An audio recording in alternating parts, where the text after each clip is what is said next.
Imagine an organization so secretive that its budget is hidden from the public, its operations cloaked in shadows, and its actions capable of toppling governments or igniting wars, all without leaving a trace. This is the CIA, America's ultimate instrument of covert power. From the ashes of World War II to the digital battlefield of today, the Central Intelligence Agency has shaped history through espionage, coups, and cutting-edge technology, funded by a mysterious black budget that flows through offshore accounts and shell companies.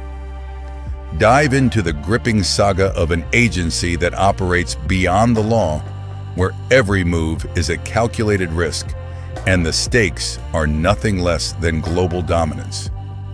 Buckle up for a journey through the CIA's entire history, a tale of secrecy, power, and the unseen forces that have defined the modern world. It is the world's most secretive organization. It operates on a black budget, laundering power through offshore cash and shell companies. From overthrowing foreign leaders during the Cold War to deploying algorithms and drones in the war on terror, the CIA is America's ultimate lever of power. It is 1945. World War II is ending in fire and rubble. Europe lies in ashes. The Pacific burns under the shadow of the atomic bomb, and the balance of power is about to shift. The Soviet Union's Red Army occupies half a continent. Stalin tightens his grip around capitals from Warsaw to Bucharest. For America, this is bad news. The US government knows almost nothing about the Soviet Union's plans. The CIA is not just an intelligence agency. It is a symbol of secrecy and covert power, where every action is cloaked under the guise of national security. Their black budget, often referred to as the black budget, does not appear in public government reports, but is instead funneled through secret channels, sometimes involving money laundering through offshore banks in the Cayman Islands or Panama, where no one can trace it. These shell companies might be fake businesses, from export firms to investment funds, all designed to conceal the flow of money used for covert operations. During the Cold War, the CIA engaged in countless coups, from supporting opposition factions to direct covert military interventions, but we won't delve into specific examples here, as that's covered in later sections. Instead, let's focus on the transformation from the 1940s, with manual operations relying on human spies, to the digital age where AI algorithms analyze vast data to predict threats, and drones silently fly over skies to eliminate targets without soldiers on the ground. This makes the CIA an almost supernatural entity in the public's eyes, where their power far exceeds what is revealed. Now let's rewind to 1945. World War II ends with unprecedented devastation. Dresden is flattened by Allied bombs. Hiroshima and Nagasaki are obliterated by atomic bombs. Millions are dead, and Europe is submerged in rubble.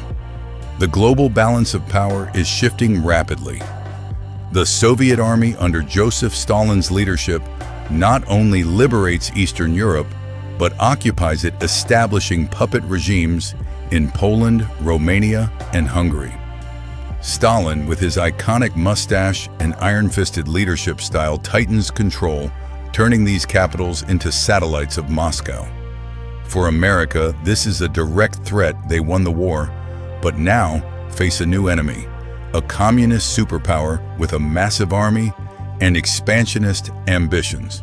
The US government, under President Franklin D. Roosevelt and later Truman, realizes they lack basic intelligence about the Soviet Union, ignorant of military plans, unaware of the KGB spy network, and unable to predict diplomatic moves.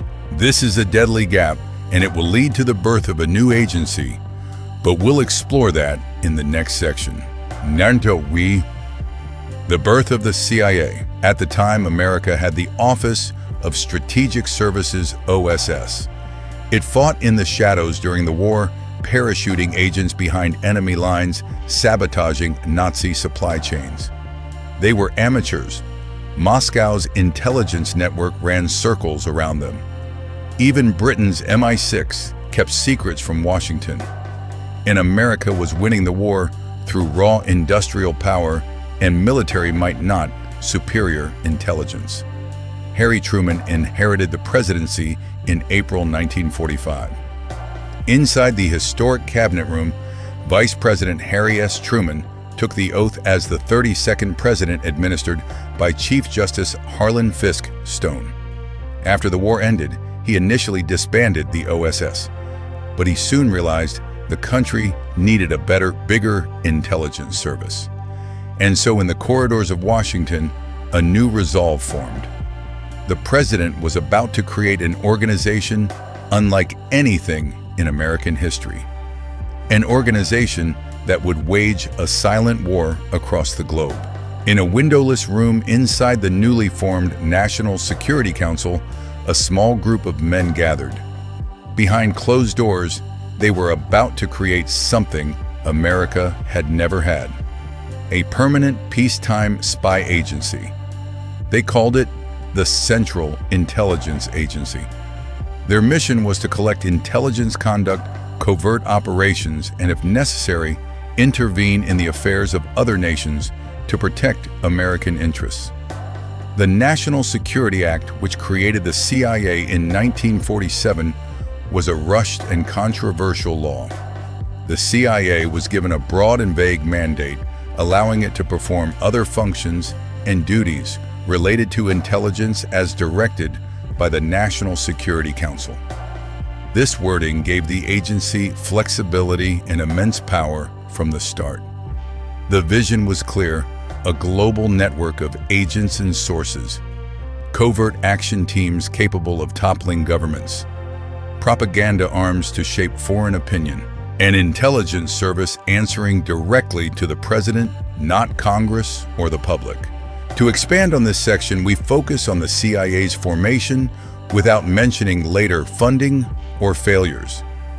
The Office of Strategic Services, OSS, led by William Donovan, was a World War II creation with operations like parachuting agents into occupied France to support the resistance or destroying German railways to disrupt Hitler's logistics. However, the OSS was considered amateurish due to its lack of organization, often relying on Ivy League volunteers rather than professional spies. The Soviet Union's KGB network, with experience from the Bolshevik Revolution, had deeply infiltrated Western governments, while Britain's MI6, with a tradition dating back to World War I, kept its distance from its American ally to protect its secrets. America won the war through mass production of Sherman tanks, B-29 bombers, and naval power in the Pacific, but weak intelligence left them blind to their enemies' intentions. Harry Truman, a humble former Missouri senator, unexpectedly became president after Roosevelt's death. The swearing-in ceremony in the cabinet room was a historic moment, with Truman holding the Bible, pledging to protect the Constitution amid a chaotic world. Initially, he disbanded the OSS to cut post-war costs, but reports of Soviet expansion in Eastern Europe changed his mind. In the corridors of Capitol Hill and the White House, advisors like Dean Acheson and James Forrestal discussed the need for a centralized intelligence agency. The National Security Council, NSC, was established to coordinate foreign and military policy, and in a closed meeting room in Washington, figures like Allen Dulles, later director, and Roscoe Hillenkoetter drafted plans for the CIA. The National Security Act of 1947 was passed quickly amid controversy, with opponents fearing its vast power, but the escalating Cold War made it necessary. The vague mandate, other functions related to intelligence, allowed the CIA to expand without approval, from gathering satellite data to conducting psychological warfare. The vision was to build a global network with thousands of agents, sources on every continent, special task forces ready to act, and propaganda units like Radio Free Europe to counter communist influence. The CIA reported directly to the president through the NSC, bypassing congressional oversight, ensuring absolute secrecy. Mirrored initial funding. But there was a catch. Power like this needed money, a lot of money, and public requests would invite questions the founders couldn't answer. Soon enough, an opportunity would present itself, allowing the CIA near unlimited funds. After World War II, Europe was in ruins. Millions were homeless, hungry, and desperate. Without help, chaos and communism looked like good options to them. But America wouldn't let that happen. President Truman responded with the Truman Doctrine. America would support free nations against subjugation. Secretary of State George Marshall followed with a bold proposal. The seeds of totalitarian regimes are nurtured by misery and war. They spread and grow in the bad soil of poverty and strife. They reach full growth when the hope of a people for a better life has died. We must keep that hope alive. As they slowly digested the Paris Report of 16 nations invited by Secretary Marshall to propose the basis of an American program for European economic recovery, executive officials and members of Congress in Washington were now beginning to consider the specific details of the final Marshall Plan. But there's no doubt in my mind, if we decide to do this, we can do it successfully. And there's also no doubt in my mind that the entire world hangs in the balance with regard to what we are trying to put forward here. Over 4 years, America poured over $13 billion into Europe, over $150 billion today. Officially, the money funded shipments of food machinery fuel and infrastructure. But buried in the fine print was a secret arrangement. 5% of Marshall Plan funds were diverted to the CIA, about $685 million. The money would be used to influence elections, bribe politicians, fund friendly unions, and run propaganda campaigns across Europe. But having money wasn't the same as having success. The Soviets had dug in deep, their networks vast. The CIA now had a war chest, but the shadow war would demand more than just dollars. This section focuses on the initial funding, expanding on the Marshall Plan, without touching on later specific operations. The Marshall Plan, proposed by Secretary of State George Marshall in 1947, was the largest aid program in history aimed at rebuilding Europe to prevent the spread of communism. Post-war Europe was a horrific scene. Berlin divided Paris, short of food and millions of refugees wandering.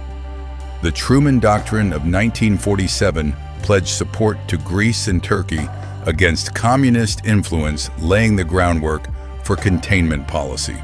Marshall, a former Army general, outlined the plan at Harvard, emphasizing that poverty fuels extremism and America must act to preserve peace.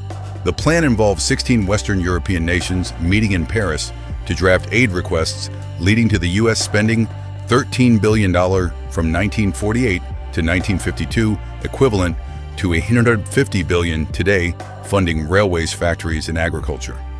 The secret was that 5% of the fund's $685 million was funneled to the CIA through covert channels bypassing Congress.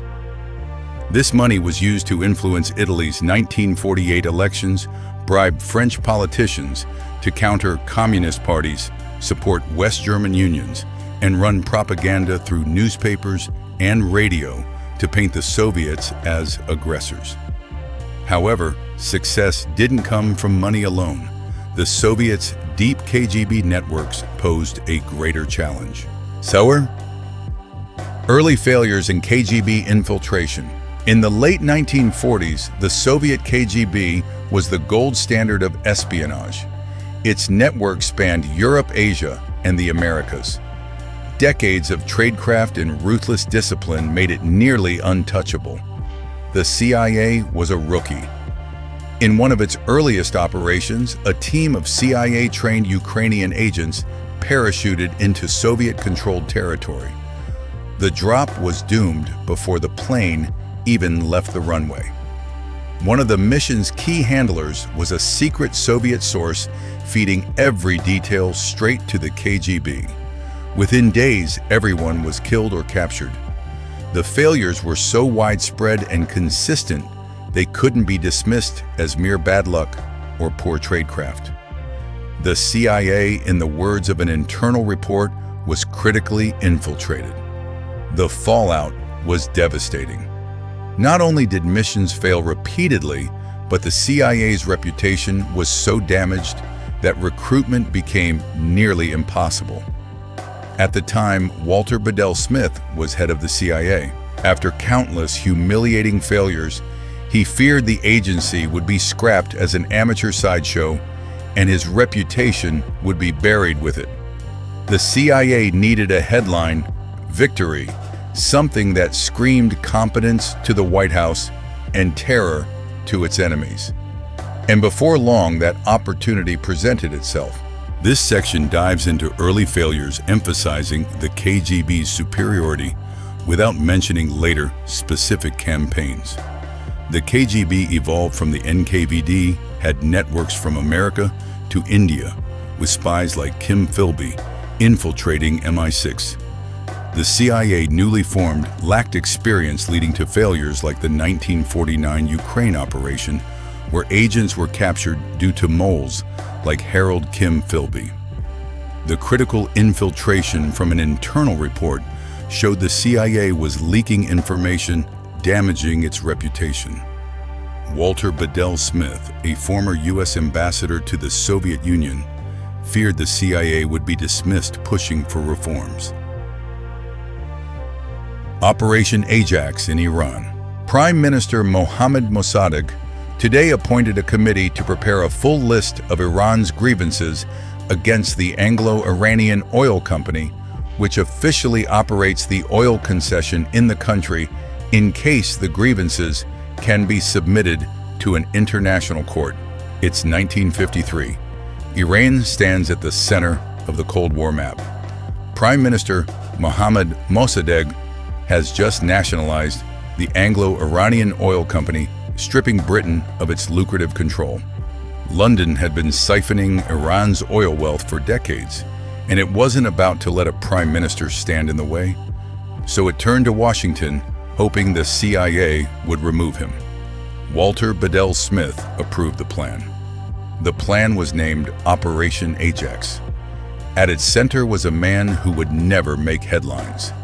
CIA officer Kermit Roosevelt Jr., grandson of a president. Roosevelt slipped into Tehran with over $1 million in CIA funds. The plan was as old as politics. Bribe the right people, spread the right lies, and let the streets do the rest. Parliamentarians were bought. Newspaper editors were paid to print stories labeling Mossadegh a corrupt dictator. Radio programs broadcast calls for Shah's loyal citizens to rise up. After initial setbacks, military officers loyal to the Shah were rallied. Tanks rolled into the streets. Paid crowds beat down Mossadegh's supporters. On August 19th, soldiers stormed the prime minister's residence. Mossadegh escaped over a garden wall, but was captured within hours. With Mossadegh gone, the oil fields fell back under Western influence. At Langley, the coup was hailed as a masterpiece, a textbook covert operation. The Iran coup was clean, decisive, and fast. But toppling a democracy for oil set a dangerous precedent. It sowed the seeds of chaos that would one day come back to haunt America. Regarding Operation Ajax, it focuses on specific tactics in Iran in 1953. Mossadegh nationalized oil to reclaim Iran's wealth, costing Britain significant revenue. Kermit Roosevelt used money to bribe parliamentarians, paid newspapers to smear Mossadegh and organize fake protests. The coup succeeded in reinstating the Shah, but left long-term instability. Coups in operations in the 1950s. The 1950s blurred into a haze of CIA coups and covert battles. In Guatemala in 1954, the agency toppled President Jacobo Arbenz using propaganda mercenaries and economic pressure. It looked like another Tehran. But not every play hit the mark. In Indonesia, efforts to destabilize Sukarno collapsed. In Cuba, early plots to undermine Fidel Castro hit dead ends. In Eastern Europe, operations were rolled up by the KGB before they started.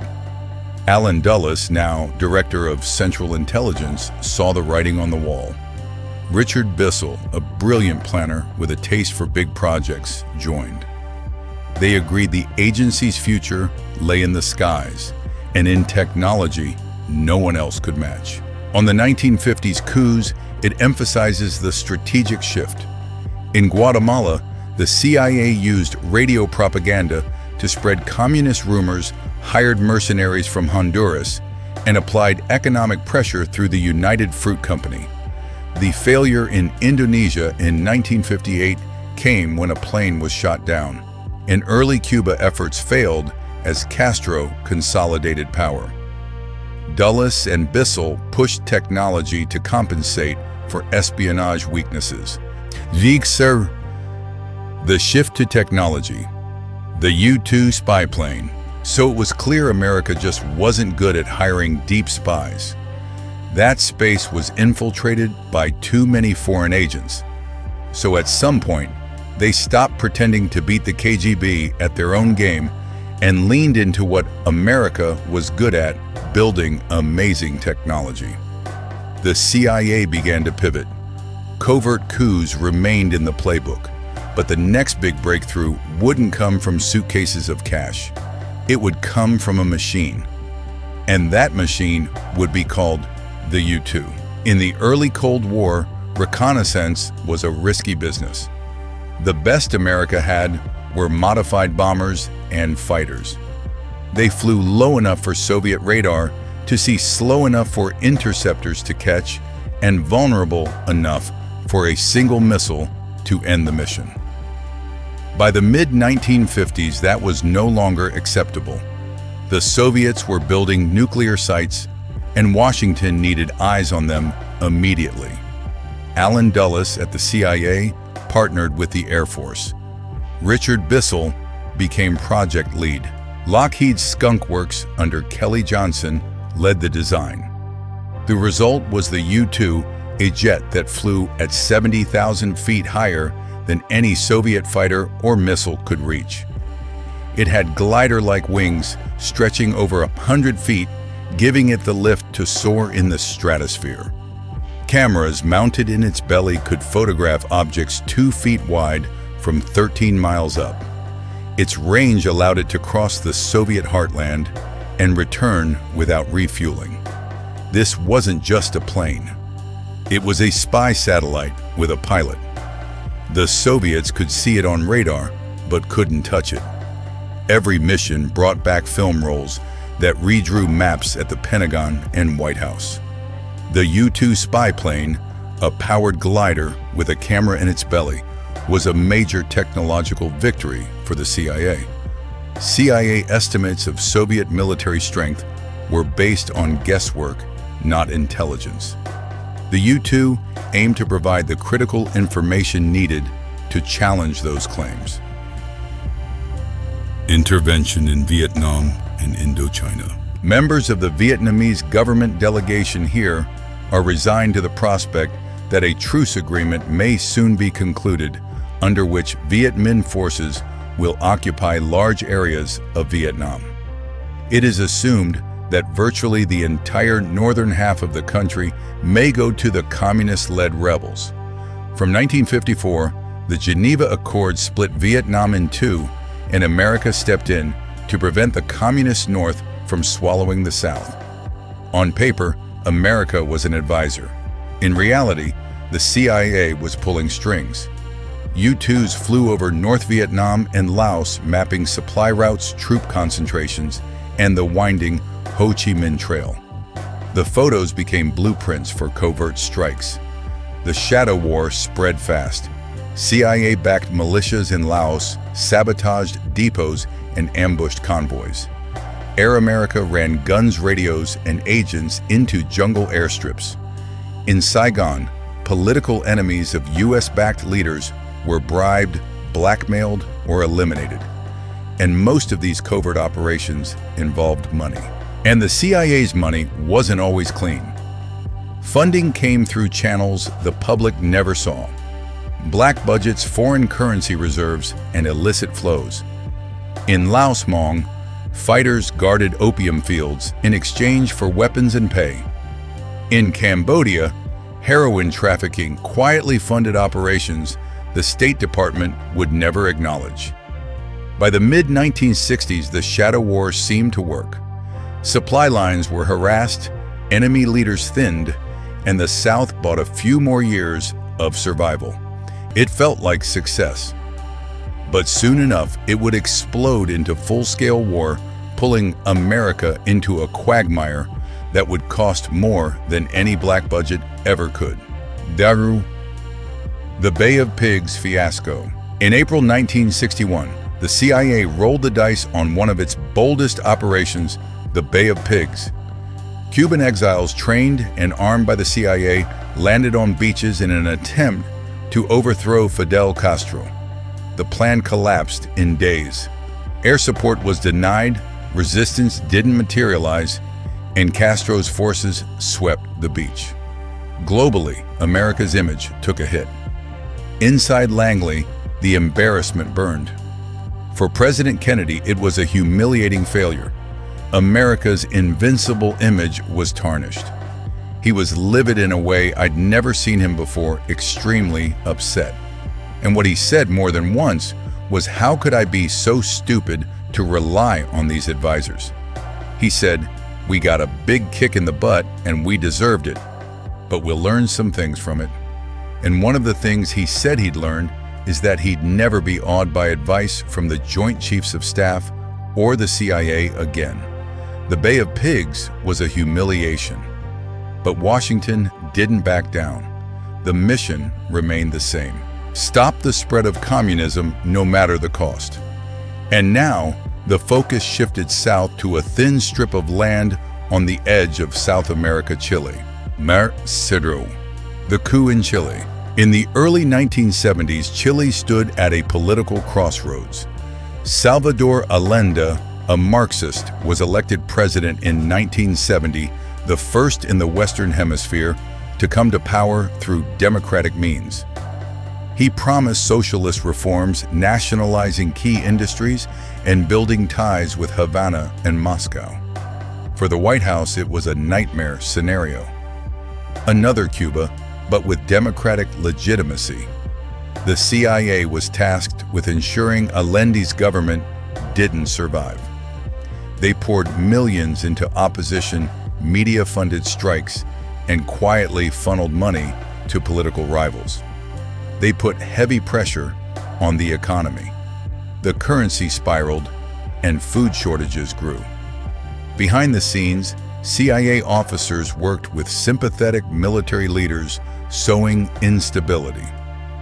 By September 11, 1973, Chile's armed forces led by General Augusto Pinochet struck. Tanks rolled into Santiago. The presidential palace burned. Pinochet seized power, ushering in years of military dictatorship marked by torture, disappearances, and repression.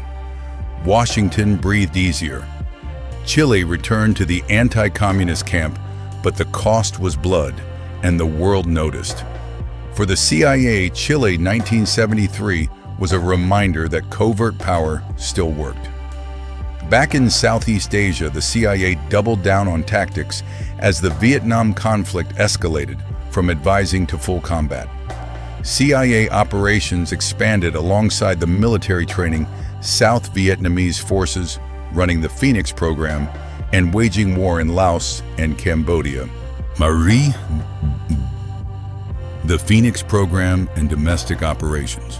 The Phoenix Program was the CIA's big push in Vietnam to tear apart the Viet Cong's infrastructure. They built these intelligence networks, slipped agents into enemy territory, and went after people directly. The problem was, these tactics were so brutal, so messy, they left a permanent black mark on America's name. But Vietnam wasn't the CIA's only battlefield. At home, the agency crossed forbidden lines. It began targeting domestic public opinion funding, student groups, influencing journalists, and steering cultural organizations toward anti-communist positions. Dark money flowed into magazines, art exhibits, even civil rights groups. The agency thought could be swayed.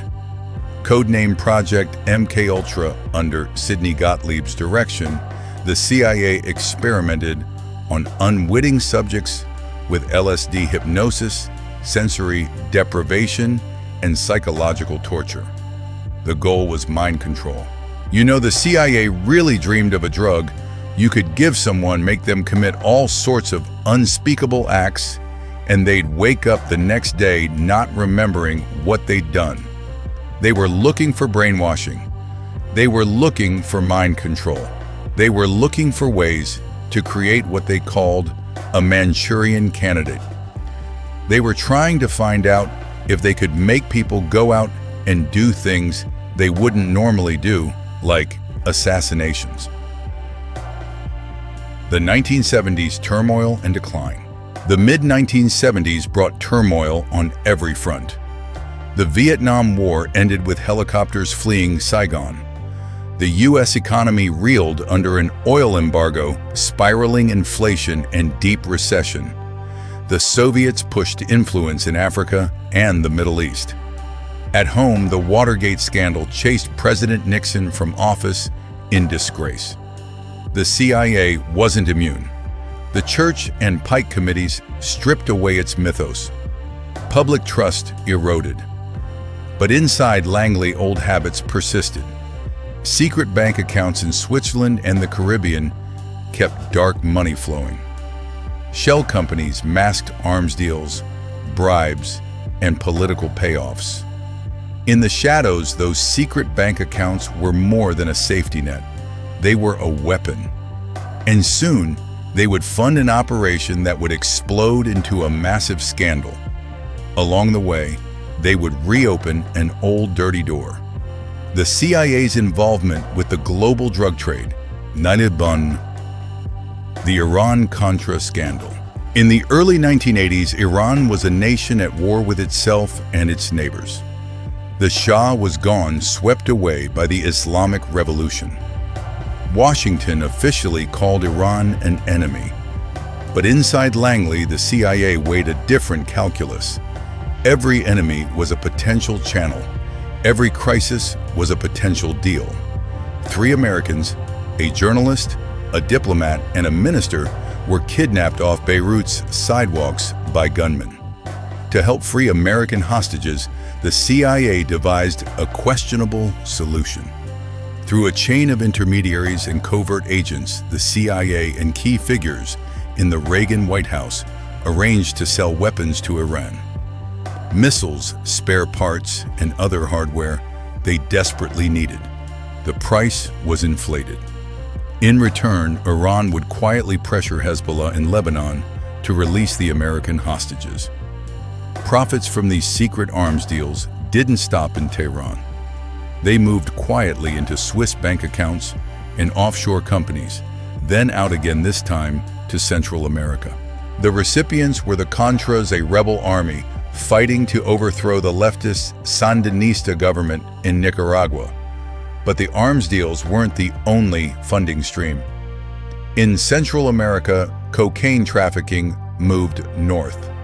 CIA networks looked the other way, or in some cases worked directly with smugglers as long as profits flowed to the Contra operations. Airstrips carried both guns and drugs, and flights landing in America returned south with cash. When the story broke in 1986, it shook Washington to its core. Public hearings, indictments, outrage, you name it. People couldn't believe how far the CIA was willing to go. The lines they were ready to cross just to get the job done. Not true. The BCCI scandal. What came next was a money scandal so big it made Iran-Contra look like pocket change. BCCI, the Bank of Credit and Commerce International. Headquartered in Luxembourg and Pakistan, it sold itself as the Bank of the Third World, promising services for clients too shady for traditional banks. Drug lords, dictators, and arms dealers found a haven here. So billions in dirty money flowed through these accounts. The CIA found it too useful. BCCI's web of shell companies and secret accounts made it perfect for moving dark money. Operations in Afghanistan, Latin America, and the Middle East were quietly funded through its channels. Money for sources, black market arms deals, even slush funds for allied intelligence agencies all flowed through BCCI's books without a trace. But by the late 1980s, the walls started closing in. Regulators suspected BCCI wasn't just corrupt, it was a global-scale criminal enterprise. Investigative journalists began pulling threads, finding links to Colombian cartels, Middle Eastern terrorist groups, and political bribes across continents. In 1991, the hammer fell. Authorities in 7 countries shut down BCCI in a single coordinated sweep. Investigations revealed it laundered billions for criminals, governments, and intelligence agencies alike. The scandal dented the agency's image, but soon a bigger story would break. Because beyond the headlines, a larger shift was coming. In Moscow, the once mighty Soviet Union was about to collapse. Not one. The Soviet collapse in post-Cold War era. In 1991, the Soviet Union crumbled under the weight of economic ruin, political instability, and nationalist movements tearing it apart. The latest crisis, the signing of a historic agreement between 3 powerful republics, Ukraine, Russia, and Belarus, effectively marked the official death of the USSR and the end of Gorbachev's vision of a broader political union. The red flag over the Kremlin came down, ending nearly half a century of Cold War confrontation. For the CIA, it was a strange victory. The KGB, its ruthless, cunning rival, was gone. This was an enemy that matched the agency blow for blow, from Berlin to Angola, from double agents to space spies. They traded deception, sabotage, and blood, each shaping the other's evolution. But with the Soviet collapse came an unexpected crisis. The CIA's core purpose was shaken. The Cold War gave it a clear mission. Now that mission was gone. Losing the Soviet Union tore at the CIA's heart. How could the agency survive without an enemy? And in the chaos of the New World Order, enemies would come in a form it had never faced. The Soviet Union was gone, leaving America unchallenged as the world's dominant power. Former Eastern Bloc nations lined up to join NATO and the EU. Trade flowed across borders faster than ever. The internet began quietly conquering daily life. The 24-hour news cycle celebrated prosperity, not war. We have to invest more in our people, in their jobs, in their future, and at the same time cut our massive debt. In Washington, President Bill Clinton focused on the economy. Growth, trade, and domestic policy took priority over covert wars and espionage. CIA funding shrank. Overseas stations closed. Decades-old networks were quietly dismantled. Experienced officers retired without replacements. Without the Cold War, major threats vanished. What remained were scattered threats. The Balkans, Africa, South American cartels, rogue states firing missiles. It was messy, but they weren't existential. That peace wouldn't last. Far from the headlines, a new enemy was organizing. Nimble, connected, and invisible. Its weapon wasn't tanks or missiles, but terror. When it struck, the CIA would be forced back into the center of the storm. The era of terror was about to begin. The world was getting more complex. The rise of terrorism. The CIA itself was pouring vast resources into learning artificial intelligence, advanced technology, and complex data analytics. Because in today's world, mastering these skills isn't just an advantage for experts, it's becoming essential for anyone wanting to get ahead in life. This is exactly the kind of skill our sponsor Brilliant can help you build.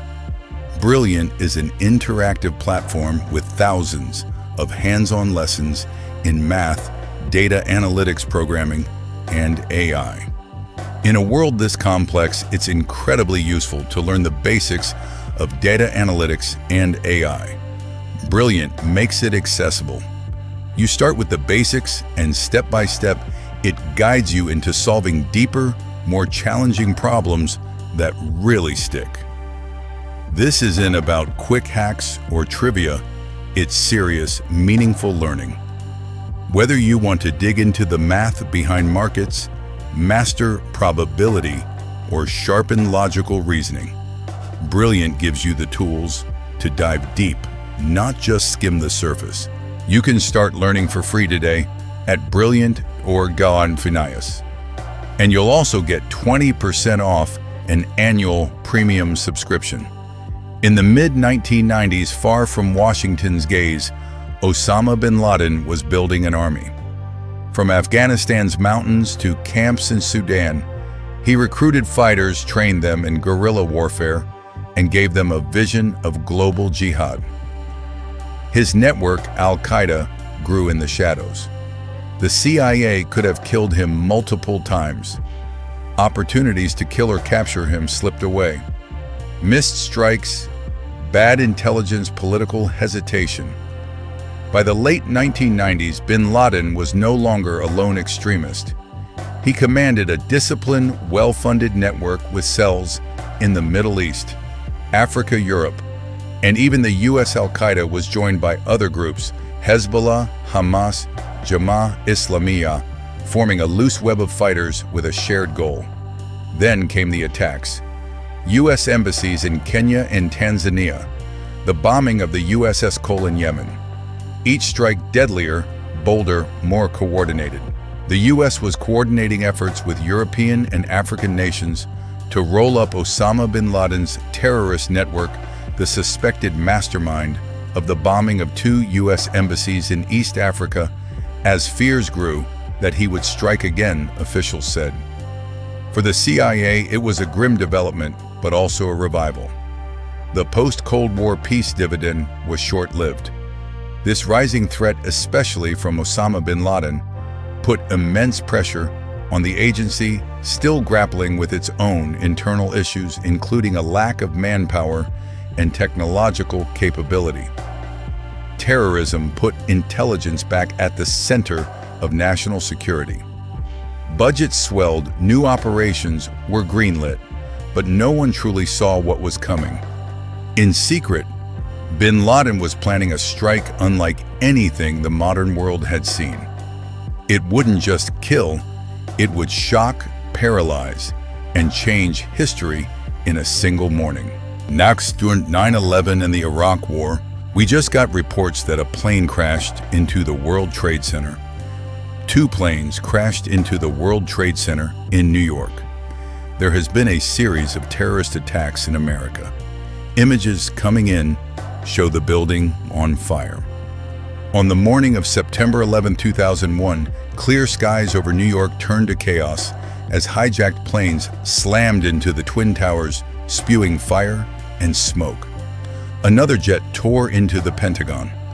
A 4th crashed in Pennsylvania after passengers fought back. The towers burned, then collapsed in a roar of dust and steel. Nearly 3,000 died in hours. America was stunned, grieving, and enraged. For the CIA, the mission was now absolute: find the enemy and make them pay. It was just over 90 minutes past President Bush's deadline for Saddam Hussein to leave Iraq when U.S. warships and aircraft, including F-117 stealth bombers, launched the opening salvo of Operation Iraqi Freedom. In 2003, the CIA insisted Iraq held weapons of mass destruction. Satellite images, defector reports, and intercepted communications all seem to point to hidden stockpiles. I can't tell you everything we know, but what I can share with you, when combined with what all of us have learned over the years, is deeply troubling. Indeed, Iraq's actions and behavior suggest Saddam Hussein and his regime are concealing efforts to produce more weapons of mass destruction. But it was wrong. The intelligence was flawed, and the truth wouldn't surface until the damage was done. The attack came in waves, cruise missiles, followed by F-117 stealth bombers with so-called bunker-busting bombs. Their targets a bunker believed to shelter the so-called senior leadership of the Iraqi regime. America invaded Iraq. Baghdad fell in weeks. Saddam Hussein was captured, tried, and executed. But in the rubble of Iraqi palaces and arsenals, the truth became undeniable. No WMDs. The intelligence was wrong, built on bad sources, wishful thinking, and political momentum. But the war didn't end. It transformed. Insurgents rose from the shadows. Convoys were torn apart by roadside bombs. Markets turned into killing fields. U.S. troops fought street to street, house to house in a conflict with no front lines. Saidit Sar, the drone program. But for the CIA, Iraq became a massive operational stage. Budgets exploded. Billions flowed into intelligence, surveillance, and covert action. And in the deserts of Iraq and mountains of Afghanistan, a new weapon took shape. A weapon that could hunt, watch, and kill without risking a single American life. The CIA was about to bring drones into the shadow war. In the old days, assassinations were messy. You had special forces, raids, car bombs, and bribing local warlords, all risky, all expensive, and all leaving a trail. The CIA wanted something cleaner, faster, and cheaper. After 9/11 and during the Iraq War, the need became urgent. Al-Qaeda leaders vanished into the mountains. Traditional methods couldn't reach them without enormous costs in lives and money. That's when the idea took shape. An eye in the sky that could not only see a target, but kill it instantly. The CIA's drone program was born in the shadows, built in partnership with the U.S. Air Force. The early models were simple, eyes in the sky. Then came the leap arming them. The Predator drone fitted with AGM-114 Hellfire missiles became both scout and assassin. The MQ-9 Reaper took it further. Bigger, faster. With longer range, it could loiter over a target for 24 hours, watching every move. Cameras could read license plates from miles away. Infrared sensors pierced night and clouds. Satellite links meant pilots sat in Nevada while striking in Pakistan. An operator could watch, track, and destroy without ever setting foot in enemy territory. For the CIA, this was a revolution. Precision strikes without risking agents. War without borders. Kill lists actionable in minutes, anywhere on Earth. In Yemen, convoys erupted in flames. In Pakistan, compounds vanished under smoke columns. In Somalia, militants scattered, but missiles were faster. Each strike was recorded, logged, and archived, proof of kills thousands of miles from the trigger. The Nawaz won the hunt for bin Laden. The CIA hailed the program as a precision tool, targeting high-value figures without risking a single American life. Names vanished from most wanted lists. Plots died before they were born. But so far, one man had evaded CIA detection for so long. Not even the most advanced drones could pinpoint his whereabouts. Until now. Nearly a decade after 9/11, Osama bin Laden was the world's most wanted man. The architect of the deadliest terrorist attack in history, he slipped away at Tora Bora, vanished into Pakistan's tribal belt, and became a ghost. Every lead dried up. Every operation ended in frustration. Then in 2010, a breakthrough happened. They tracked a courier across Pakistan to a high-walled compound in Abbottabad, sealed off from phones and the internet, guarded by unusual security. CIA analysis was convinced it was bin Laden. The mission to take him down was clear and risky. Navy SEAL Team 6 would fly deep into Pakistan without permission, breach the compound, and capture or kill the target. On May 2, 2011, under the cover of darkness, the operation began. The SEALs moved room to room, clearing the compound in minutes. On the third floor, they found bin Laden. 2 shots ended the hunt. Ekunauer? Collaboration with Palantir and modern technology.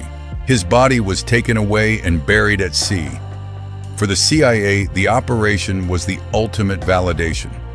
Years of patient surveillance, meticulous analysis, and relentless pursuit had paid off. But killing bin Laden didn't erase the threat. Al-Qaeda adapted, fragmented, and spread. Terrorism became more decentralized, harder to track. The challenge now was stopping attacks before they happened. That meant tools far beyond human sources and drones. The CIA looked to a company that could solve the problem for them. That was a startup that would change the course of American history.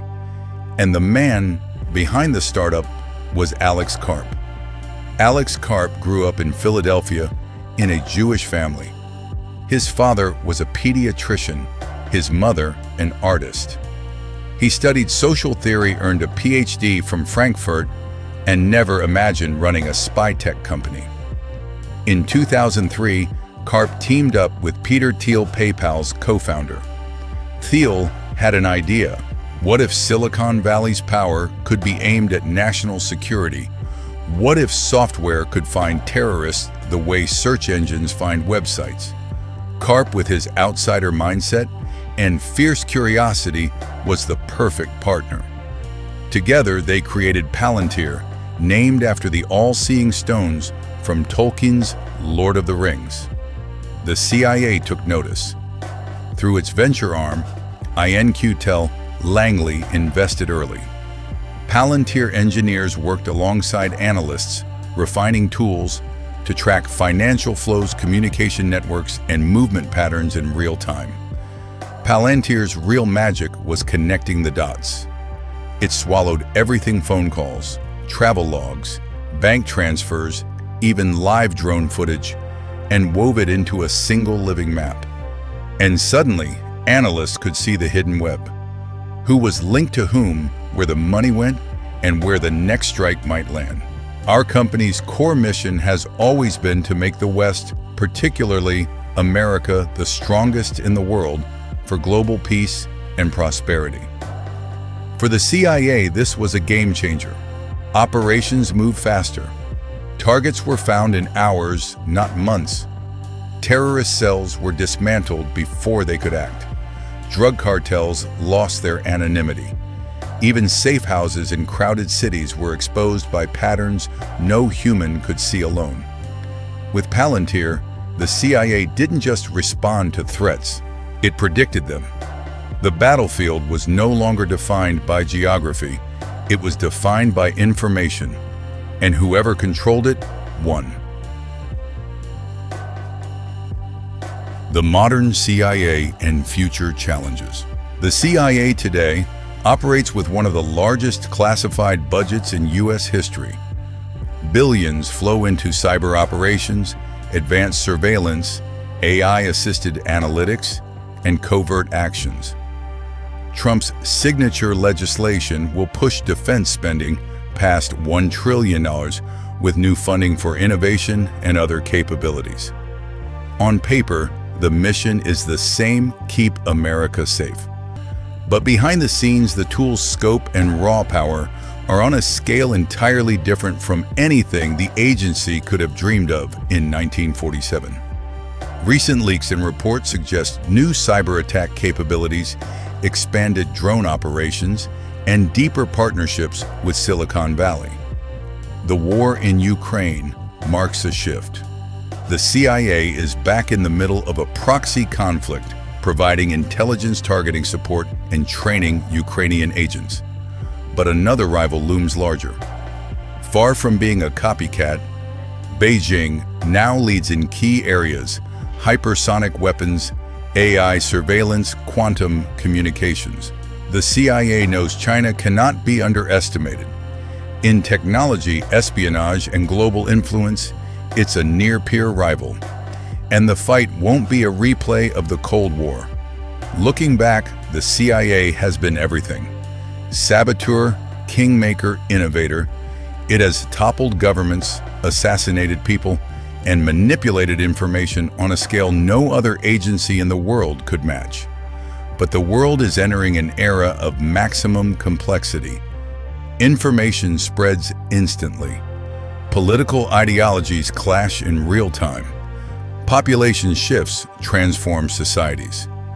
Democratic systems are more connected and more fragile than ever. The CIA will be tested in ways it never has been. And in this new world, one mistake, one blind spot, could set off a chain of events no one can stop.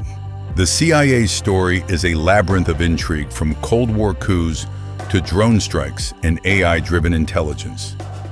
Its black budget has fueled a legacy of unparalleled influence, but as the world grows more complex, the agency faces challenges unlike any before. Want to uncover more secrets of global power and sharpen your understanding of the forces shaping our world?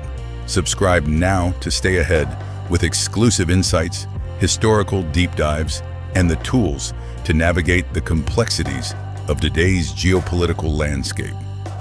Join the conversation and never miss a revelation. Your front row seat to history awaits.